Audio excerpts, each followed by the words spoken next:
everyone and welcome. I'm Oriel Morrison-Higgins. Well, I'm joined today by Julian Woodcock, the Managing Director of Viking Mines. Julian, it's good to see you again. Hi Oriel, it's great to see you again too. So let's talk about drilling. You've just signed Drillcore as your drilling contractor.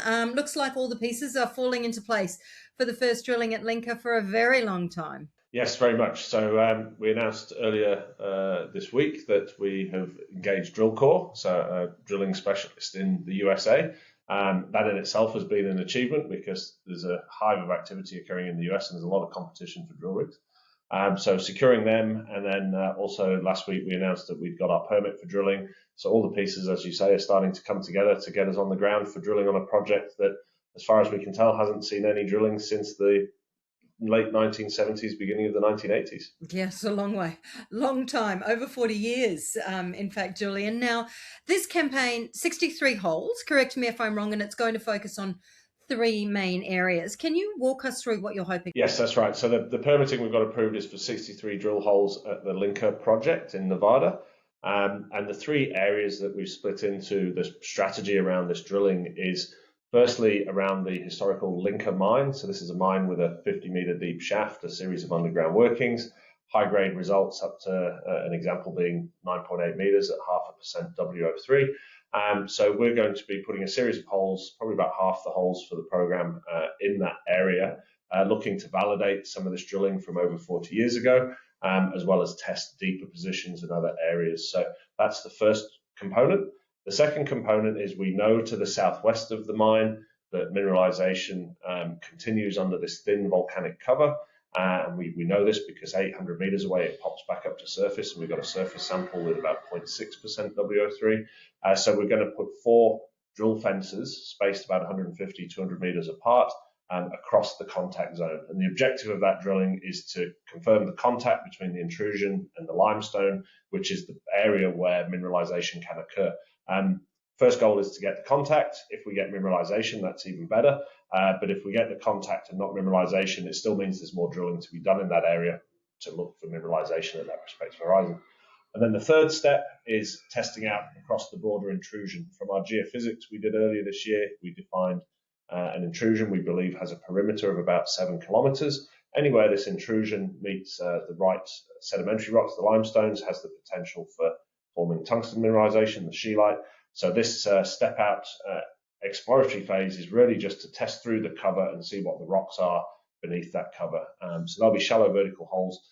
Again, we just want to define, do we get intrusive in one, limestone in another? And if we do, the second subsequent phases of drilling will test for that contact in those areas. So, Julian, during some of your recent fieldwork, you discovered some rock stockpiles sitting very close to the surface or at the surface near the Conquest mine.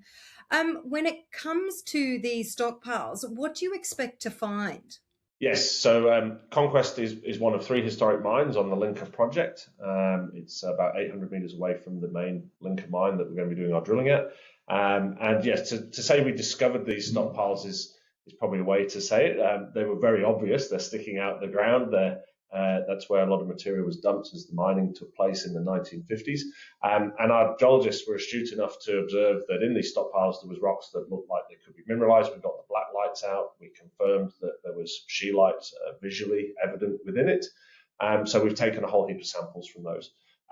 What we hope to see is that we find some reasonable grades in these rock stockpiles. It is intermingled with waste rock as well. But on the back of that, if we see that there's upside potential, we could have a source of already mined and broken material at surface that could feed as a potential feedstock into a future plant at our project. So when does test work start on these stockpiles? And then, of course, when do you expect the all-important results? Yes, so we collected samples for just getting an assay. So those samples are in the lab, and we envisage we'll get those results probably sometime in July. And the other part of that is options for processing. So we've just kicked off a program with a company called TOMRA in Germany, and they do what's called ore sorting. And the intent here is literally as it sounds.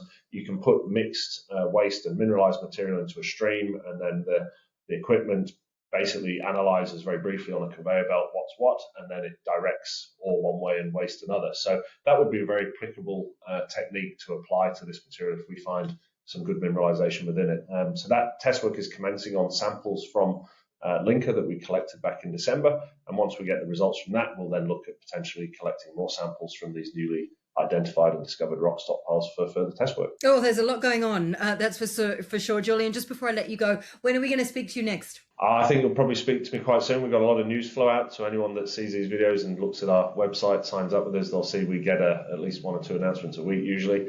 And we've got some exciting results we are hoping should be coming soon regarding metallurgy, as well as results from previous stockpile sampling and other things. So yeah, I'm sure we'll be seeing each other soon. Fabulous. Very much looking forward to it. Julian, thank you for your time as always. Thanks very much, Oriel.